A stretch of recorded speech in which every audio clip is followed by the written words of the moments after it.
Welcome to the South Bank Centre podcast.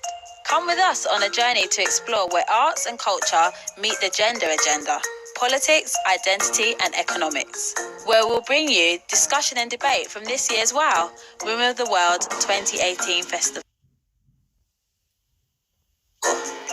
In this podcast, we're bringing you the award-winning novelist Chimamanda Ngozi Adichie in conversation with fellow feminist author Renee Eddo-Lodge. If you couldn't get tickets or just want to relive the experience, then sit back and enjoy.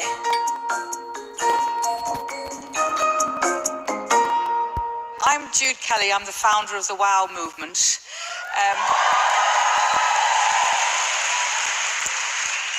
We're having such exciting times, all of us, aren't we? I mean, the world is changing very quickly and we intend to accelerate it. Part of what WOW is trying to do all around the world is connect the stories of girls and women all around the world and make us understand that if we listen to stories that aren't ours, then we really will be better placed to try to work out what a different world could look like. Because it won't be like the world we would model all on our own. It would be a different kind of place. And so that's an exciting thing, but it does require us to do, I think, a lot of listening from a lot of different places. And that's what we're here to do tonight with Chimamanda and Rennie, because both of them, in their very profound and important ways, are contributing not just to the great pool of literature, but also to the great philosophy of contemporary living. And so we're lucky to have them in conversation for the first time together. So, Chimamanda Ngozi Adichie grew up in Nigeria. Her work has been translated into 30 languages. She's the author of the novels Purple Hibiscus, which won the Commonwealth Writers' Prize and the Hurston Wright Legacy Award, Half of a Yellow Sun, which won the Orange Prize, and was a National Book Critics Circle Award finalist and a New York Times notable book, and Americana, which won the National Book Critics Circle Award and was named one of the New York Times Best 10 Best Books of 2013. She's the author of the story collection, The Thing Around Your Neck. And her 2012 talk, We Should All Be Feminists, has started a worldwide conversation. What do you reckon? Do you think we've got a few fans in the house? I don't know, just a thought. Her most recent book, Dear Ajiawele, or A Feminist Manifesto in 15 Suggestions, designed to come out and has come out on International Women's Day this year, March the 8th.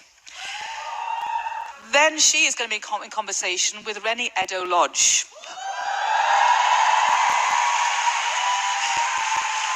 They go into the ring together. She is a London-based award-winning journalist, and she is the winner of the MHP 30 to Watch Award and was chosen as one of the top 30 young people in digital media by The Guardian in 2014. She's been listed in Elle's 100 Inspirational Women list and The Roots 30 Black Viral Voices Under 30. She's contributed to the Good Immigrant collection. Why I'm No Longer Talking to White People About Race is her first book. Her paperback version of that, with a new chapter about how her hardback was received, was also published deliberately on the 8th of March, International Women's Day. And they're both amazing women, and it's absolutely my privilege to have been here standing and telling you about their achievements. I'm so pleased to welcome them both to the stage. Here they are.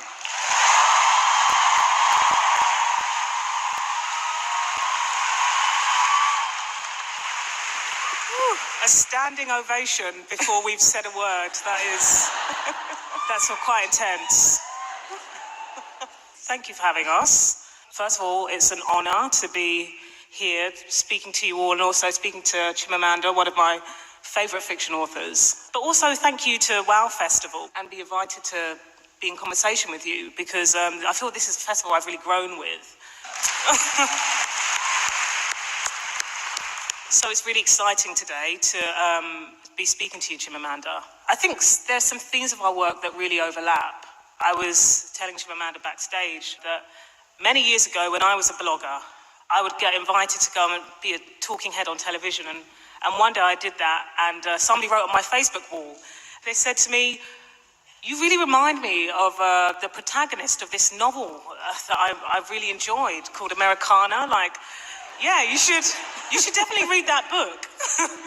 And that was how I got into your work. Are you a bit freaked out by that? No, actually, I kind of agree with that person. And I'm now going to call you Ifemelu from now on. Okay, I'll take it. I actually went on your website, Chimamanda, and I looked at Ifemelu's blog. Yes, Ifemelu's blog for me was a device. It was very deliberate and quite strategic. I wanted to say things about race. I wanted to say them without having them be clouded in this thing called nuance, which for me, often on the subject of race, is a way of not being honest and truthful. And I knew that writing about race in America required nuance.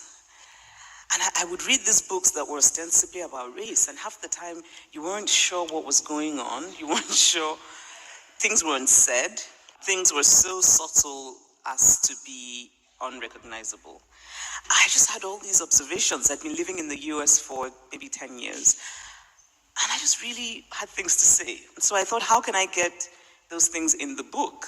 And I thought about having my character be a newspaper columnist, but then I thought, she's going to have an editor who will take those things out. Yeah. And so it's happened to me, yeah. Yep.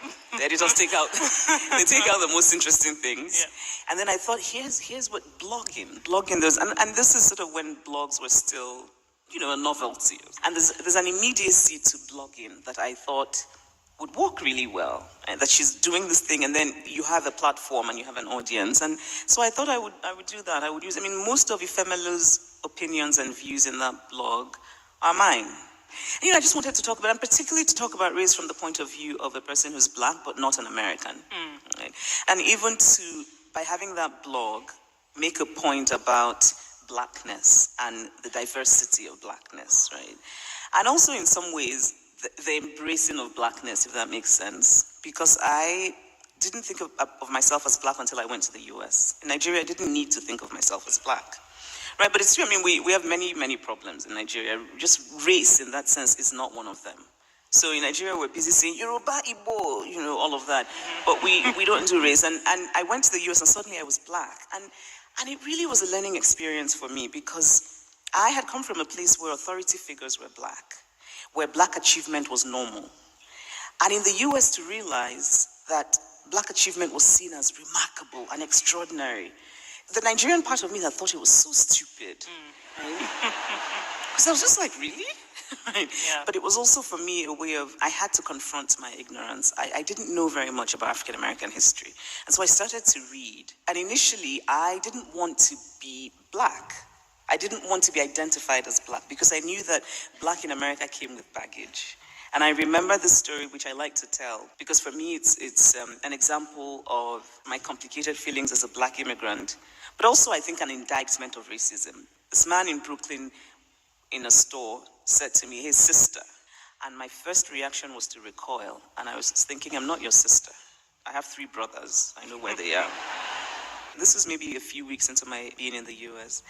And years later, I thought about that, and it made me feel ashamed and sad, but also I thought it was an indictment. Why was I running away from Blackness? If Blackness is benign, and I had been in the US for 6 weeks, and I didn't want that, because I could tell. I watched the evening news. But reading made me start to learn, and reading made me embrace this new identity, because that's what it was, and identify with it. And while, of course, recognizing that my not being a descendant of slaves made my experience different. But with the blog, I wanted to say things that I had observed living in the US. And many things that I find infuriating, but some things that are very funny. The thing about racism is that some of it is just so dumb. Yep. And very unimaginative. Really. Yes. So I wanted to have a chance to say those things. I remember my editor, when I sent her the first draft, she was like, do you think we could have a bit more nuance? Oh, great. And I was like, no. You moved to the US when you were 19. Yes. To study. Yeah. I think it's really interesting what you say about Blackness, because what I pick up from Ifemelu's blog is Blackness as an imposition, as something that is imposed. Different from a burden, but something that is certainly imposed. Is that something that you felt? Yes and no. I think the US forces, and this is a particularly American thing, I think, but maybe it's also the case here. There's a sense in which identity is forced on you. And I suppose because of America's history of of being this place where people came from all over the place, and then identity becomes that you have to have one, right? And I remember thinking when I became black, I remember thinking, what if I don't want to be? I mean, there's a choicelessness to it. And so in that sense, it is a kind of imposition. Why does it matter? It matters because it comes with baggage. It matters because my professor in college was surprised that I wrote the best essay. And I knew that his surprise was real simply because I was black. It matters because I know that there are immediate assumptions made by people when they look at me. And there's something about it that is, in fact, an imposition. I often like to say that the problem isn't blackness, obviously, not this, right? Not having this glorious shade of skin. The problem, it's true, because I really do. I mean, but it's true. I mean, just think about it, just sort of being objective on a very aesthetic level. Dark skin is gorgeous, right? It is. So it is. But so for me, it's not the problem. The problem is what it means, the social meaning that's given to it. And Absolutely. so that what would be an imposition, yes. So I think it's a fair reading of Ephemeral and of my sense. Because I just really relate to that, the anger at the imposition, the anger that is imposed. And what's deeply frustrating is that you, I, Ephemeral, the royal we, feel quite frustrated at that imposition. And when you articulate that frustration, it's received as, oh, well, why do you only care about that? Yeah. Or this is actually identity politics. This is not the real meat of the issue. Wow. Meanwhile, if you are black and interested in the external affairs of the world, it's not something that you can avoid or ignore. Yeah, you can't. So I'm just finishing Renee's really marvelous book that everybody should read. And there's a bit, this just reminds me, there's a little bit that made me laugh, where you write about being with white women at some sort of feminist meeting, and they had these examples of how homogenous it is, the images of women that are used in popular media. And somebody said, what do they all have in common? Someone said, oh, they're all slim, and they all have long hair. And you're like, yeah, and they're all white. And which I thought was funny.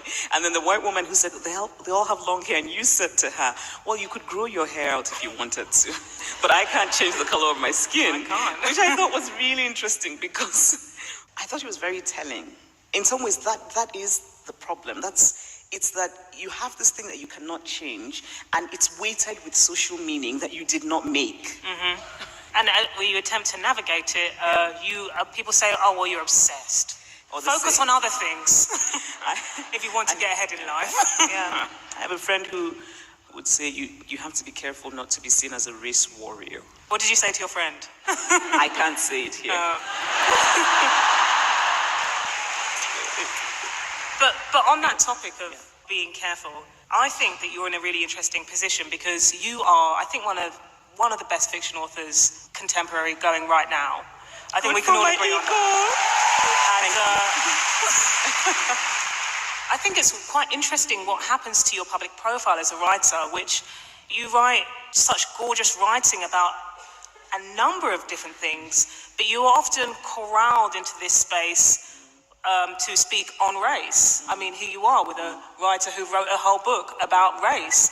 I'm a non-fiction author. I want to out there attacking current affairs. You're about love and human relationships and like gorgeous character development. And does it frustrate you that you are corralled into that space? Sometimes, yeah. I do want to talk about things I care about. So I think some fiction writers don't much want to talk about social issues, and I think that's fine. You know, some people just want to sort of focus on the art. I've always been a very political person. As a child, I was very interested. So there's a part of me that likes the opportunity to talk about the things I care about. I care about race, I care about gender in particular. But there are times when I deeply resent my work being read as anthropology. I think this happens to fiction writers who are not white all the time. Actually, I think it also happens to women in some ways, where your fiction is often read to be some sort of autobiographical reveal. It can be very annoying. Sometimes I do interviews and they want to turn everything and make it about race or make it about feminism. So, I mean, if a character takes a glass of water, they're like, but wasn't that a feminist glass of water? And I'm thinking, no, it was just a glass of water. Yeah. And I'm a person who's very interested in, I want to talk about love and human emotion and how complex it is and how flawed we are as people. And there's a sense in which talking about race and gender is ideological, and it's almost the opposite of fiction, right? Because fiction is uncertain and human, and ideology is firm and sure. It then means having to strike this balance where I do want to talk about race, but also, right, I want to talk about how Feminist is flawed and how she doesn't have all the answers, and how no, not all the white people in the book are racist, and how, that sort of thing. It can become exhausting. I totally agree. I think it's a terrible thing that happens to fiction authors who are not white. Their books are held up as like, this is going to explain this moment in the world. Yep. Don't get me wrong. Yeah. Like, fiction, which I love, can be a wonderful vehicle for empathy. Yeah. But And fiction can explain, but the point is that fiction doesn't have to explain. It shouldn't have to explain. There are people... I have a friend who wrote a book who's Asian, and he said to me that it's so interesting how he wrote a book that really had nothing to do with what was being talked about at the dinner party he went to. And they turned to him and they're like, you people eat cats and dogs, don't you? And he'd written a book about this man who's an entrepreneur. And I just remember thinking there's a disconnect, because often you're looked at and people see what you represent. They're not really seeing you. And I think that's one of the things that if you're white, you don't ever have to deal with. white people get to be individuals. Yes, you don't have to represent. Absolutely. Here's another question that I think is quite interesting, because you said that talking about race and gender can be seen as ideology. I think particularly in these polarized times. Yeah. But I think what you do with your work is you weave these issues, these uncertainties, into just the natural flow of a human being's life, which I know that's certainly where I started. You know, when I wrote that initial blog post, it was just a scream into the void of human interaction that wasn't going very well. You know, I don't know. I just think that's really difficult to. I mean, I think you do an amazing job of letting people know this is part of life. This isn't. Yeah. I'm part of this political sect, and so I think this, you know. But it is part of life. I mean, the reality of people's lives. I mean, I don't think that politics is something that's apart from us. I don't think that and sometimes when people tell me, talk about your feminism, it's not like I put on my feminist hat. It's who I am, you know. And I don't choose on some days to be black and on some days to be a woman. I'm both. And both interact. So there's a sense in which I think that to be a black person in the world, particularly in what is called the West, is to constantly negotiate blackness. You know, if you walk into a store and somebody's rude to you, you're thinking, this person is having a bad day. That's a possibility. This person is just an asshole. That's a possibility. This person is racist, right? Is being rude to me because I'm black. Those are three options, right? If you're a white person, and somebody's rude to you in the store, you just have the two options, bad day or asshole. You don't have the third one. So that for me is simply a way of saying it is part of people's lives. When I talk about ideology, it's more to say that there's a sense in which in being asked to talk about race after you've written a book, you're supposed to have the answers, right? You're supposed to have the solution. And while you're having the solution, you're supposed to cater to the emotional needs of the people who are listening to you. Let's talk about it, please. Right? Let's talk about it. So you have all of this. This has been my year. How do you deal with that? Because being seen as a representative, I know I get this, I'm sure you get this as well. People sort of come up to you and project their anxieties and fears. How do you deal with that? Give me some advice, please. I smile, I put on my sunglasses, and I walk away. Oh, wow. No, really, sometimes I do that. But also, I try to remember, you know, there's something to be said for remembering the humanity of people. A lot of these people are themselves anxious, uncertain. They're coming from fear. And I try to remember that, you know, especially when my irritation threatens to take over, which it often does. But there are times I make a concerted effort to remember that. My thing is to be honest. If you're projecting things on me that I don't believe, I will tell you I don't agree. I don't believe that. People who've said to me, you know, but in the end, we're all really the same. And I keep saying, but that's not the point.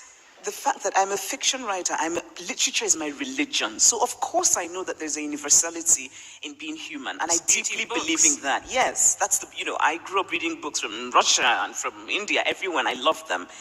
But, we can acknowledge the universality of being human and also acknowledge that there are differences that affect our lives in different ways.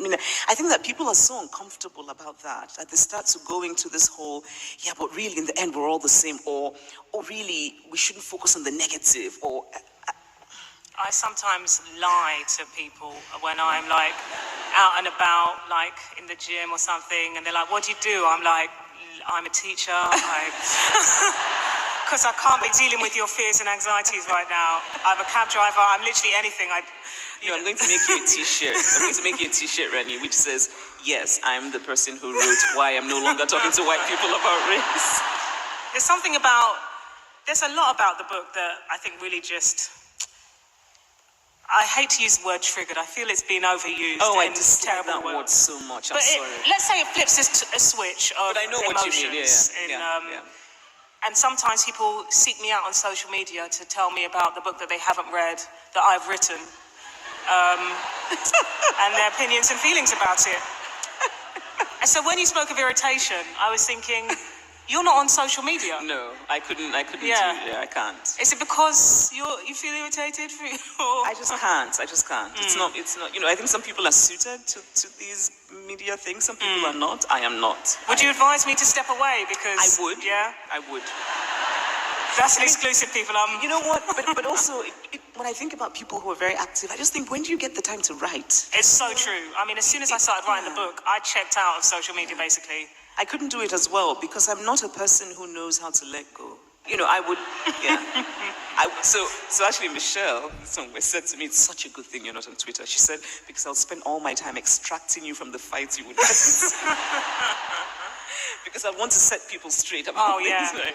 I know it. But also, there's something. I think there is something. Social media can be useful, but I think there's an undertone of just ugliness. People say things they would never say to you. Sometimes things they don't really believe. I'm not on Twitter. I'm not on any of that. But they send emails to my manager. Wow. Yeah. What do they say? Oh, do you care to divulge? Do you know actually the piece that got the most things? I wrote a piece about Michelle Obama. Right.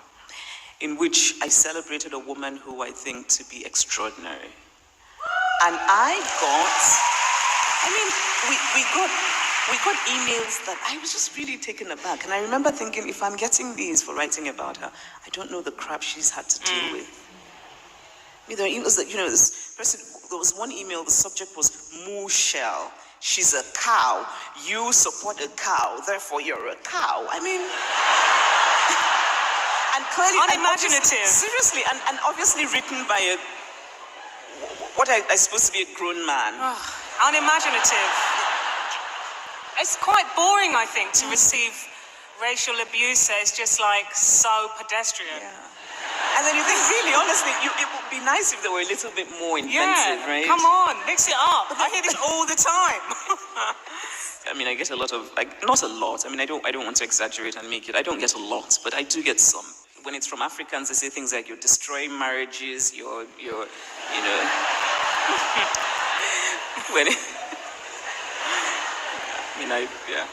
That is ridiculous. So no, but Rennie, so just go on. So back to the idea of managing the feelings of people to whom you're talking, because in some ways, who's the audience of your book?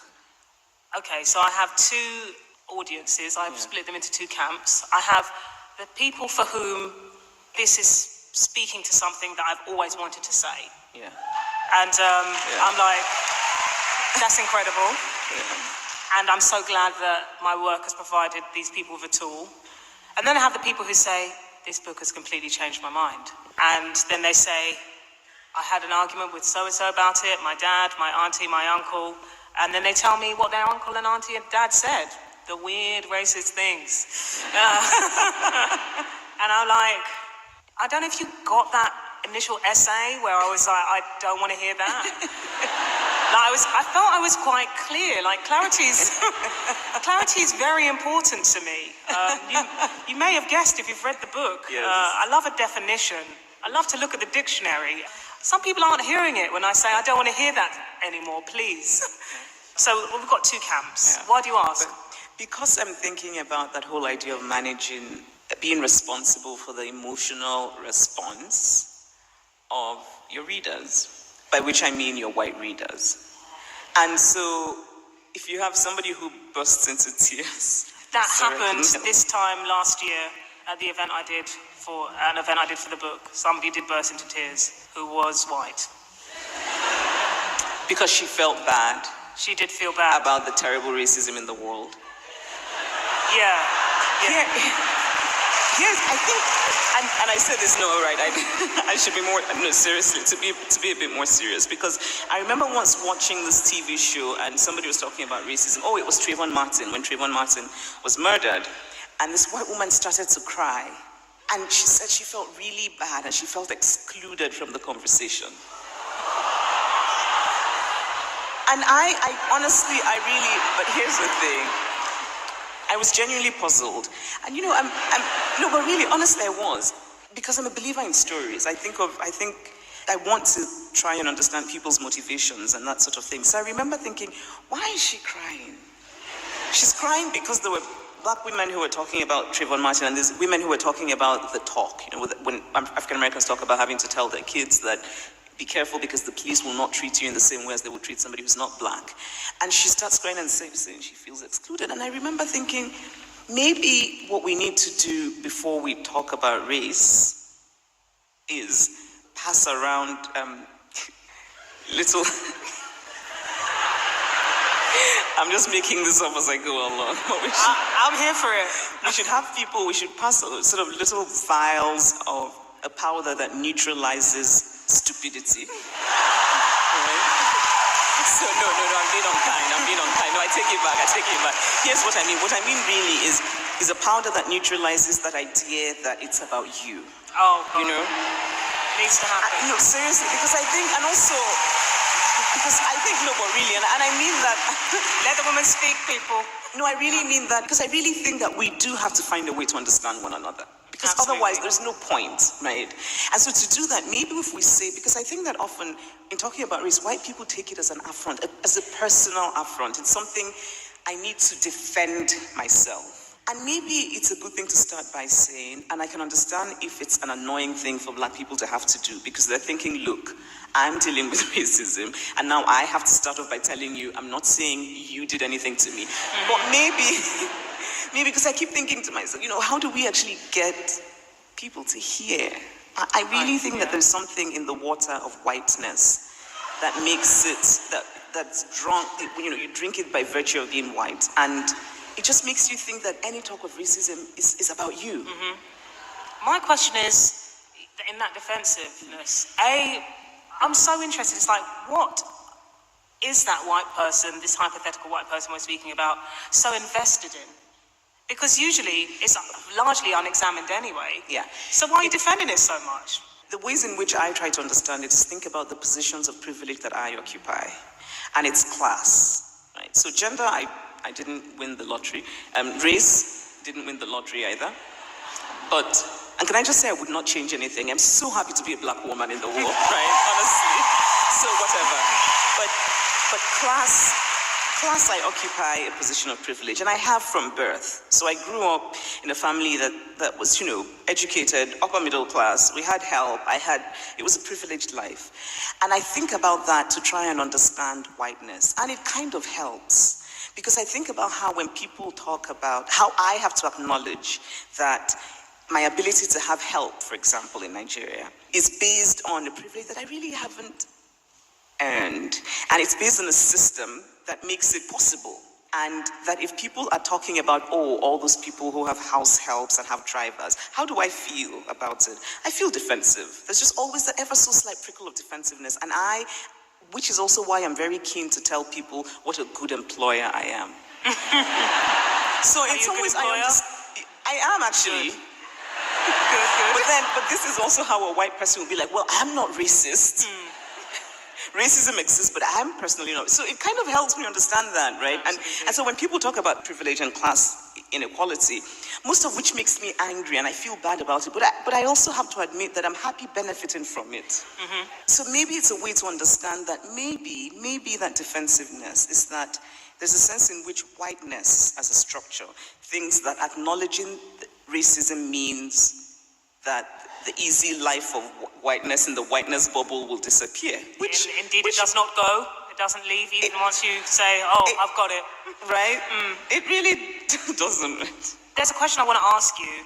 I've been rereading your work, and a theme that I picked up was, so in my book I've got this line, whiteness is an occupying force of the mind. That comes straight from like Frantz Fanon.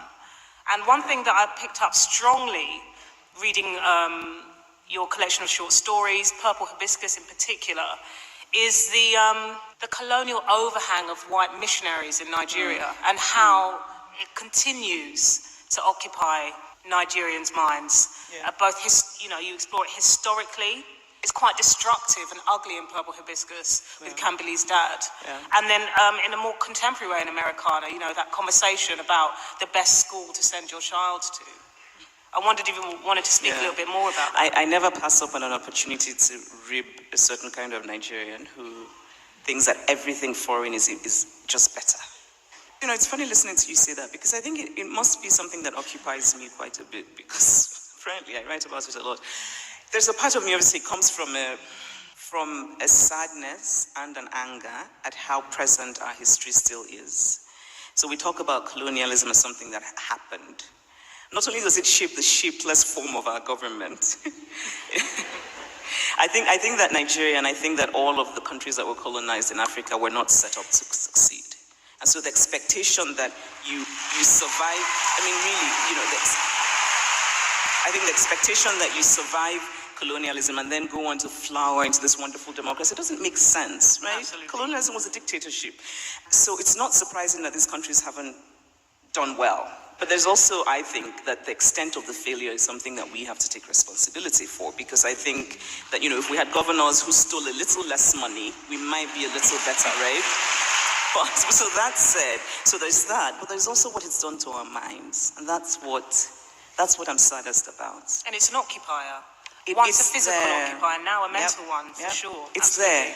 It's there because we're not teaching our children our languages. And not only are we not teaching them our languages, we're telling them that we've shrouded the idea in shame. So it's uncool, right? And it's remarkable when you do speak your language. So you become the person who's, you speak Igbo well. When I'm thinking, actually, it should be the reverse. But it's also the way that we think about the things that are native to us. We use the language of the colonizer. It's everywhere. I read fashion things in Nigeria, and they actually use the word tribal to describe, and I'm just thinking how, so you borrow the language of other people and use it for yourself. It's such a strange thing. It's either that we're all going to leave Nigeria, or we have to figure out how to make it work. But really, colonialism is there in the way we think about ourselves. It's so present, and I find it quite poisonous. Yeah, there's a debate raging in literature, in literary circles, and has been going for some time. I'm sure you're aware of it, about cultural appropriation, who can write what story. The author Lionel Shriver she's been spearheading this suggestion that political correctness is killing literary freedom. And she said, I'm just quoting directly, "I've plenty of recent experience of using non-white characters in my novels, only to have them singled out and scrutinized for thought crime. If even writers like me are starting to wonder if including other ethnicities and races in our fiction is worth the potential blowback, then fiction is in serious trouble." And she also pinpointed this phenomenon that appears to be happening in the US at the moment, sensitivity readers, where somebody looks at your manuscript and says, that's a bit of a racist portrayal, isn't it? What do you think of this literary debate? I don't write fiction, but I'm a political writer. It's quite a political conversation. I'm paying attention. I'm feeling quite agitated. Why? Well, I can tell you that I do not want to have a sensitivity reader, and I think the idea of sensitivity readers is terrible. I really do. And I understand that it's well-meaning and it comes from a good place, but I think it's terrible for art. Here's why. I really believe in a certain kind of honesty, right? Which means that we cannot sugarcoat. I want to know, if you're a racist, I want to know that you're a racist. I agree. No, honestly, I do. And you know, it's an interesting thing because on the one hand, I have read books that make me cringe, and I just think, come on, right? This is just really racist and bad. But would I have wanted that writer to have had a sensitivity reader? No. Fiction has to have, I have to believe it. And to believe it, there's a sense in which literature has to start with the premise of being flawed. We're all flawed. I mean, and so we do have to write about racism. We do have to write, but I suppose the question then is, how do we write about it? There's a bit in your book where where you write about somebody saying, imagine, I think it was the conversation about the MP, Diane Abbott, where there was sort of a lot of noise about what she'd said, and somebody wrote a piece about, well, imagine if a white person had said that. Well, they're the majority in Parliament, so... But I remember thinking, but it's not the same thing. I mean, the whole idea is that we should dream about a world in which it is the same thing, but it's not yet. And so because of that, we can't draw those parallels. It's not the same thing. If a black person said it and a white person said it, it's not the same thing. The ability of a white person to write about people of color is different from a person of color writing about a white person because of power. Absolutely. It's not because the black person is better. Well, right? one has spent their entire adult life and probably childhood life reading books about white people. And it's not really going the other direction, is it? Because no, sadly not. Also, there aren't enough. I feel like more black writers should be published. I think it's also important just to say that, why is that, right? And there's something in your book about people saying, well, the population of the UK is majority white, therefore, which in a case is true, but I think that the representation of blackness in the cultural artifacts that are valued is very small, and that feels deliberate. Oh, totally. Yeah, it's smaller than it should be.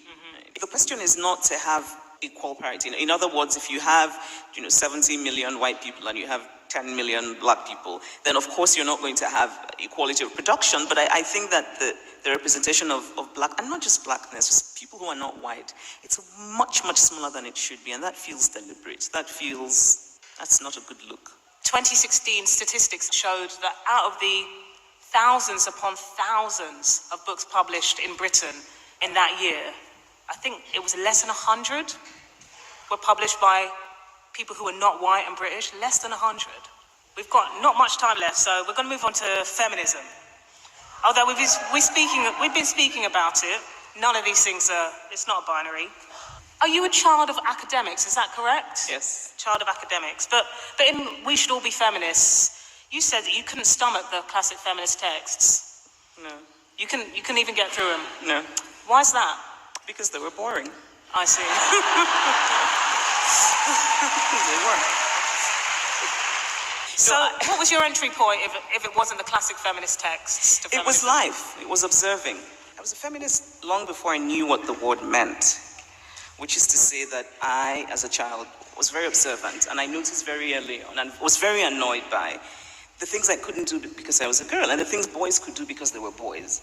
And as a child, it didn't make sense to me. And I remember we would go to my ancestral hometown. And it was fun. At Christmas, the masquerades would come out. The children would all run out to go look at the masquerades, and it was so much fun.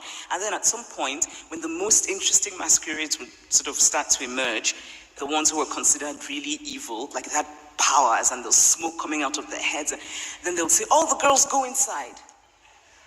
And I'd be like, but that's the best part. I mean, why? And they're like, oh, yeah, you can't because you're a girl. And, little things like that the collar knot, again, which is a central part of Igbo culture, only men could bless the collar knot. And if a grown adult man wasn't present, and women wanted to sort of present the collar knot, they would find a child, a boy, to bless it. And I remember thinking, this is so absurd, right? But also just the other things that I was told, you have to learn to cook and clean because that's what you're going to do in your husband's house. And I remember thinking, not only do I not want to cook and clean, I don't even want to be in a husband's house. And I felt like but it's true. And I felt very much, and very early on, that there was something very wrong with this. I felt very early that this was deeply wrong. And not only that we needed to change this. And I remember in grade 3, my teacher saying, the monitor will be the best, if you get the best grade, you'll be the monitor. And we took the test, I was the best, this boy Chinese, was second. And she said, oh, but it has to be a boy. And I remember thinking, no, but why? And she said, well, I thought it was obvious, a boy has to be, but then you can be the deputy. And I was like, no, I don't want to be the deputy, I want to be the monitor. So it was things of that sort. And also in some ways, reading literature. There's a writer called Florent Wapa. Reading Florent Wapa, for example, was very eye-opening for me because it was about Igbo women and their lives. And so it's not a book that is a classic feminist text, but it is very feminist because... So it should be a classic feminist text? Added to canon? I do think that a lot of books about women's lives are, in fact, classic feminist texts. And because I'm a person for whom, like I said, literature is my religion, I much prefer stories than theory. I don't have a very good relationship with theory. Theory seeks to flatten. Oh, absolutely. And while I can see, I do see how it can be useful, but in general, and maybe because my point of view is very different, I think of people. Oh, I totally agree. Yeah. And it's a challenge writing non-fiction, I think, to not be dry. Yeah, well, you've succeeded at not being dry. That's just because I was angry. You have. No, but so for me, and that's why I was telling you backstage that there's certain words there's a certain kind of youthful, social media savvy feminism that isn't my home. I don't get it really, and it comes with a kind of jargon that doesn't feel organic to me. So I don't think I've ever said the word intersectional because I don't even know what it means. Right? I know what it meant when Kimberly Crenshaw coined it, and I completely agreed with that definition. But I think that it's evolved to mean all kinds of things now. And I read this interview some time ago. A white actress was asked about feminism. She identifies as feminist. And so she was asked, tell me about feminism, tell me. And she said, oh, feminism is not about me. It's about all the black women and women of color who've been oppressed. Right. And, honestly, there was something about it that really bothered me. And I think so for her, she said it's intersectionality. So this was her definition of intersectionality. This is not the definition, but okay. Which was a kind of we now all have, we white women, to perform deference to women of color. I find it hollow. Is this something that you are on the receiving end of, deference? Yes. I don't like it at all. Yeah, I'm also on the receiving end of it. It's deeply uncomfortable. But also it's not true. Right? Because feminism is about white women. So I wish that woman had said, here's all the shit I get because I'm a woman. And then imagine I have white privilege and there are women who don't. That I would have been happy with. But to sort of say, well, it's really about... I just thought, oh, come on. Absolutely. I think that there's been a... And I think there's a sense in which the conversation is now about, well, teach me how to say. And I just feel like... People need to tell their stories. Their stories don't necessarily have to always fit ideological boxes, So I think maybe that's why, obviously I'm fiercely feminist, but there's certain language that doesn't feel organic to me. There's certain orthodoxy that I don't necessarily abide by. I'm thinking endlessly of how do we make changes, even if they're incremental. How do we make sure that women can inherit property in rural areas in Nigeria? How do we make sure that women have access, women have full autonomy to their bodies everywhere in the world? How do we, I'm not interested in academic arguments about, it just bores me. So there's a lot I don't know, right? So sometimes I'll do interviews and somebody will say to me, well, what was your take on that recent outrage about so and so? You have to double check and be like, and I'm can like, I just look on Google? Let me just Google it for a minute because I don't even know. That a lot. I get asked about race-rousing fashion, and I'm like, do I look fashionable to you? Like, I honestly have no idea what's going on. But I think it's really interesting what you say, because being somebody who came up on the social media wave of feminism, I think it was wildly, hugely rewarding to me. At the same time, to me, the purpose of it was to get lots of people thinking critically. It wasn't to create a doctrine that we sort of adhere to. Yeah. And you think that's happened? Do you think people are thinking critically? Well, I don't know anymore because I don't use it like I once did. I'm talking 5 years ago, 6 years ago now.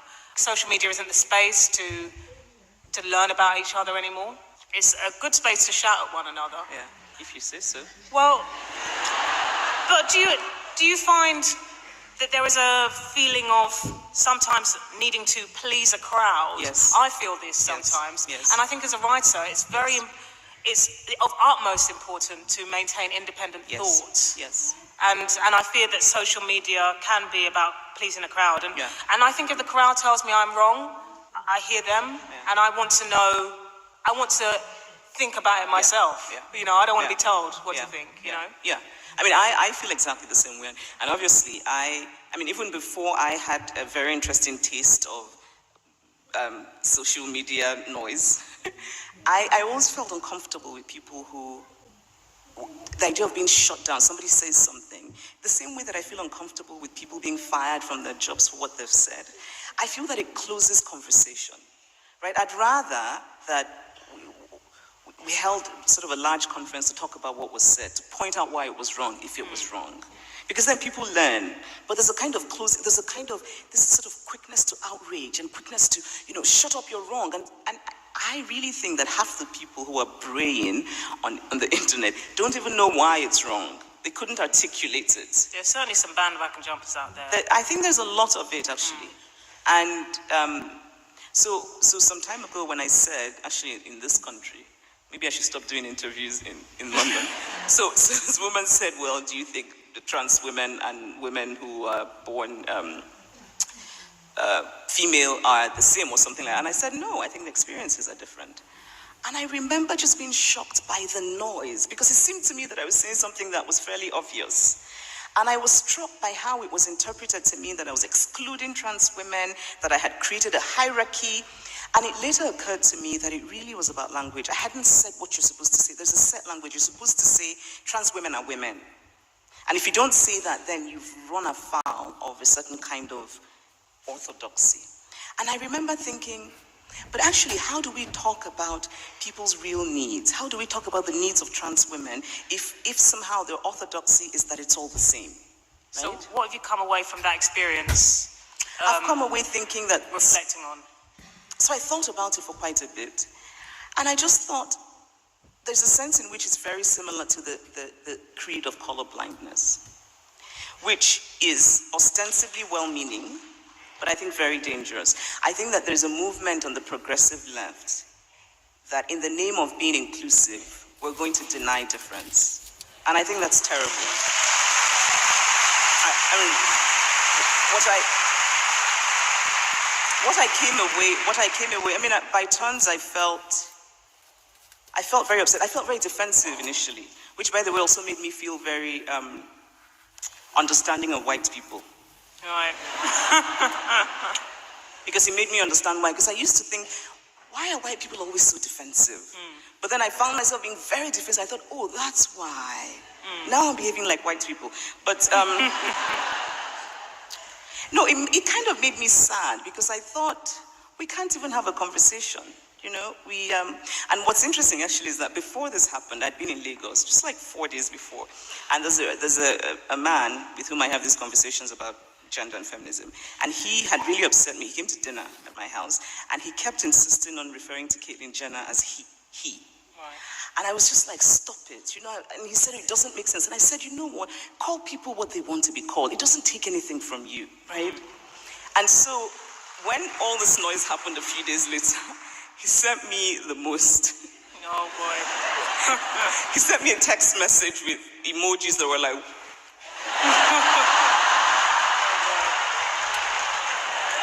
So, before we go to questions, I want to plug Janet Mock's memoir. Have you read it? Redefining Realness. Yep.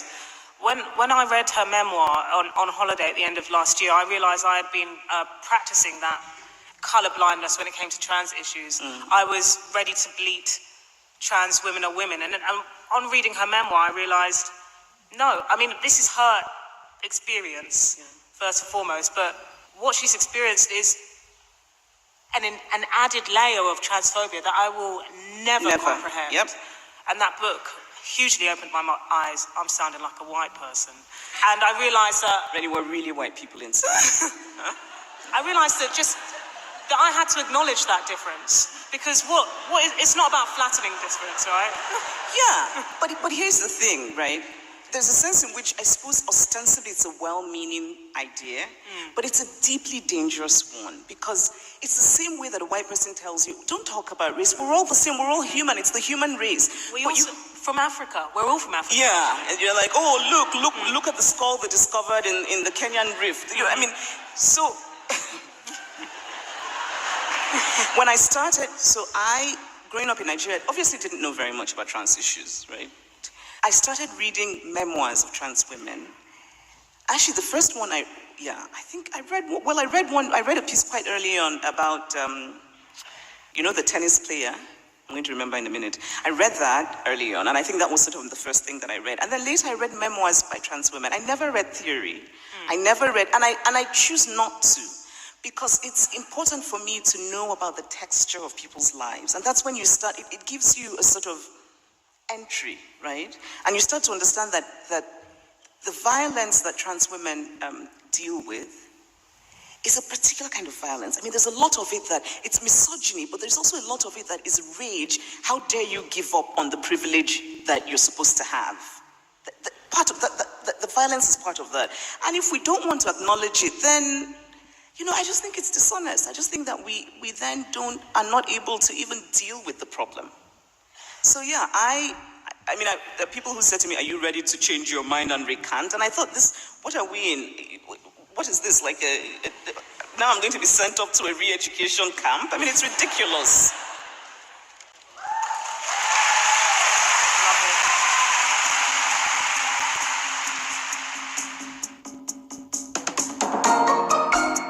To hear more from WOW 2018, check out the South Bank Centre SoundCloud.